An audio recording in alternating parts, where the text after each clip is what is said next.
Stop number 6 of the Samsung Galaxy Championship Tour, round 2. Heat 7 features 2 Australians, 1 world champion, and a man that's usually called one of the best J-Bay surfers of all time. Joel Parkinson takes on Matt Banting, one of the greats in Joel Parkinson.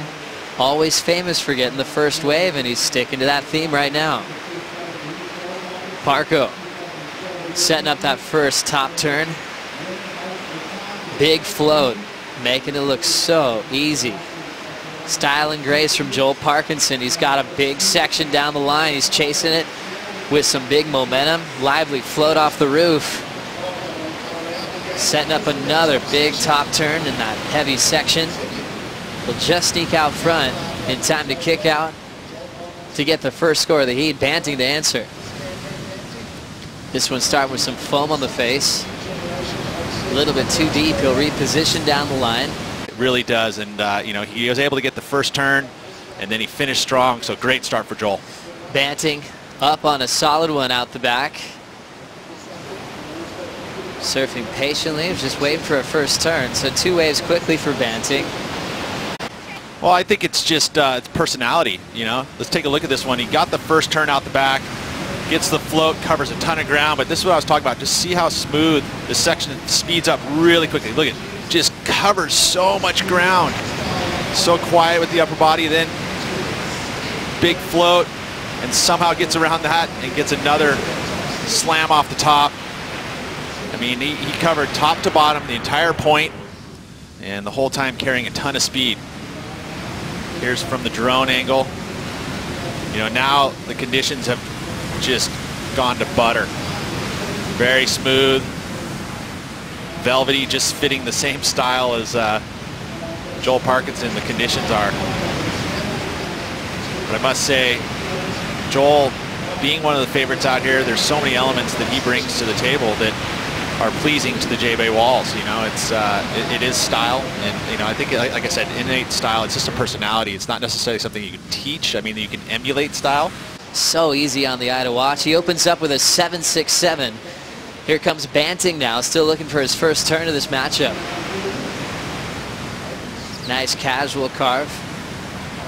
Wraps it off the top. Matty Banting driving through his points through the inside corner. Not a whole lot of size on this wave, but still stretching out down the line, and he'll just continue to swing that forehand hook. Multiple maneuvers for the inside. Banting finally on the board. Carves, cutbacks, bit of variety. See, he carried some speed for the first turn here. Snaps it straight to the bottom. You can see now he can get some rhythm, you know, where he's actually arcing the board back and forth. So a different style of wave.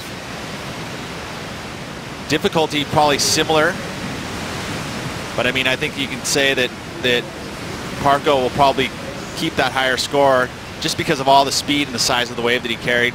Smaller wave, he was, you know, turning up into the bowl, but not even really close to what I saw with Parko and the speed that he had. But you know what, Banting, he surfed really good, but look at that, just down the line. Parko just loves it. He's just having so much fun. You can see the size of the wave and getting it all the way down and having to duck through the back there on the end, but really just having the speed and the flow and the power to match the wave. I really like the fact that, I think it was Joe just said, that they both complement each other. Well, Strider also watching Banting on his first real wave where he got some turns done. What was the major difference with the approach from Matt versus Parko? You know, I think Matt's just trying to find his flow. As you can see him, you know, doing his turns and finding a flow into the bowl, but just the wave not offering. And Parko was just at the start of a huge career ahead of him. Now checking out Matt Banting further down the line. Only needs a 2.01 here to take the lead. Drawing some nice lines to this inside. His waves have been a bit smaller than Parko's start, but filling in the gaps well. He'll slide out on the finishing move, but he wasn't looking for much there, Pete. No, he wasn't, in order to take the lead. When he lost him at Snapper Rocks as well. In that very same season, Parko on the move. Just looking for a 2.0 to get a lead change up and out. Parko losing priority. Banting further on the inside. And the kid from Port McCrory making a move here. Nice clean snap to start.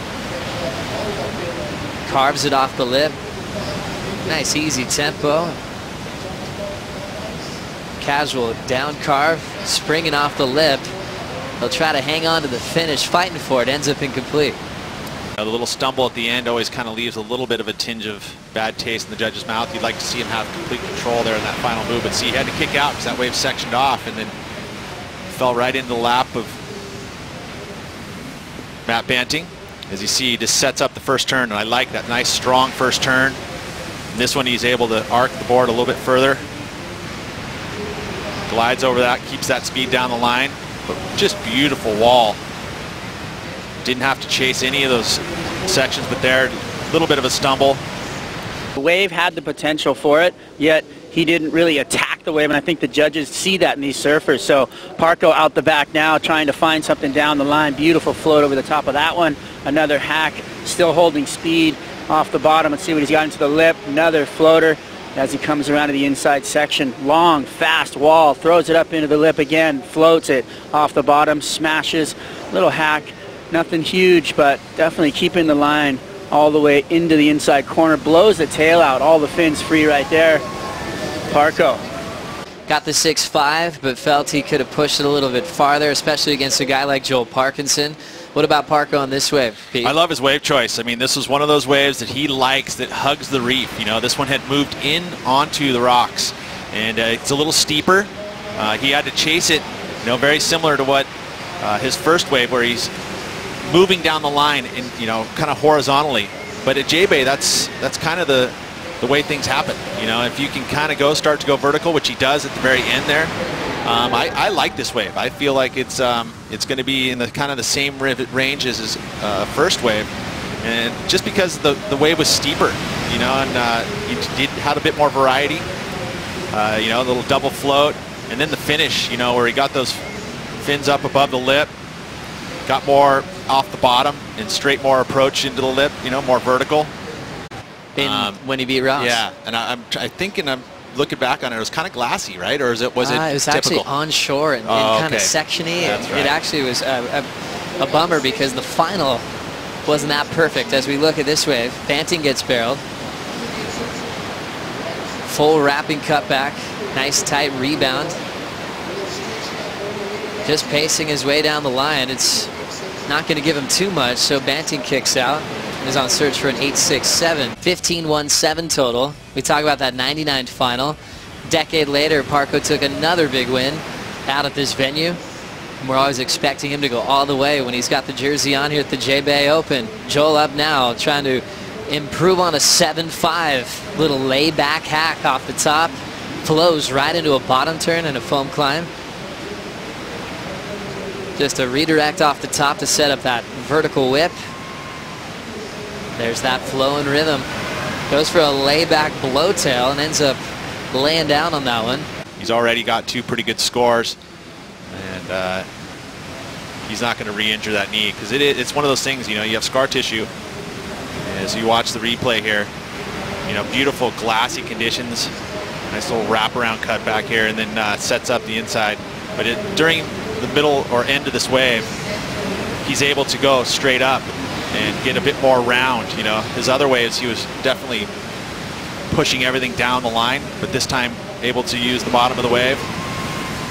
You know, this probably won't go into his top 2, but right there where you go into that layback and your knees are bent, all this pressure on there. I just don't think the wave had the potential for that big of a score. And then what do you take out of this? I mean, obviously coming to J-Bay, the boys were saying, you know, it's far to travel, it's really cold, so there's all these things that you got to take into consideration. Yeah, it's definitely a bummer for me. It's a long journey, and to lose out first round it's a bummer. I don't know. I feel like lately I've been so. Yeah, no, firsthand, I know he puts in the work. It is definitely one of those guys and he's not a fan of losing. Let's take a look at Parko here, getting a little loose as he busts the fins down and around. Nice work there from Parko to start to mix it up a little bit.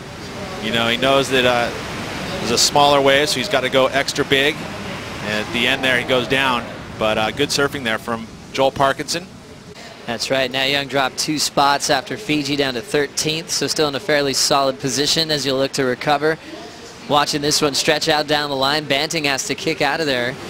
Once he's outside of a top 10 and you're a former world champ, everyone starts asking what your intentions are, and he reminded everyone he wants to get back in that top 5 picture. And with surfing like this, he's heading the right direction. Always smooth and stylish. Parko kicked this heat off with a 7.67P. Exactly what he wanted to do. Each and every time he comes out to J-Bay, he wants that first wave. He wants it to be into the good to the excellent range, and he's done that. Great wave choice. I mean, he knows what waves he wants out here in all types of conditions. I mean, he's won in onshore, he's won in howling offshore, he's won in glassy conditions, so he knows what the waves look like that he needs. Even in this changing of the shorter interval, he sees this wave so well that it makes it almost easy for him. You know, Banting's not surfing bad though. You know, I think that he's just been hindered slightly by the rhythm of the heat, not getting those longer stretched out walls, but he's surfing amazing. Now seeing Parko's form again, he can take off deeper on this point than anybody on tour and always seems to make sections. I'm loving this unpredictable nature of every single decision off the top. Multiple floats into blowtails. 7.67, 7.5 so far in his top 2. Yeah, it's good stuff. I mean, you want to have 15 points, 16 points generally, but you know, when conditions aren't absolutely perfect, you know, 15 points will do. And that's where he's sitting at right now, 15.17. Doesn't surprise me. You know, Emsley, one of those guys that's a wily competitor and a very talented surfer. Looking for a big number now is Matt Banting. Setup work deep on the point. He's an 8.67 here. Clean top turn carve. Just touches it off the lip. Lay back draw off the top.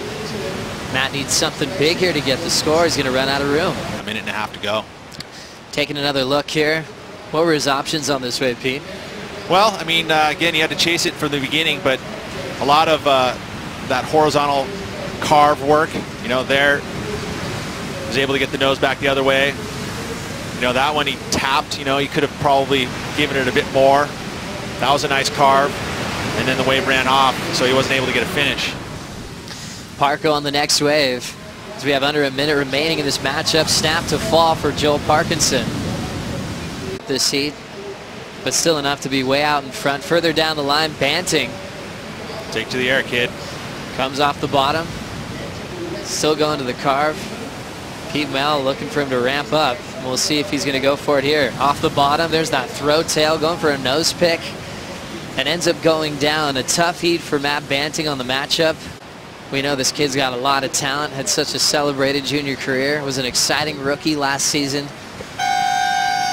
But he's going to have his back against the wall to look to re-qualify for next year. You know, I think that it would be neat to see him kind of go back to almost that QS mentality that he had when he had those big wins at the Australian Open.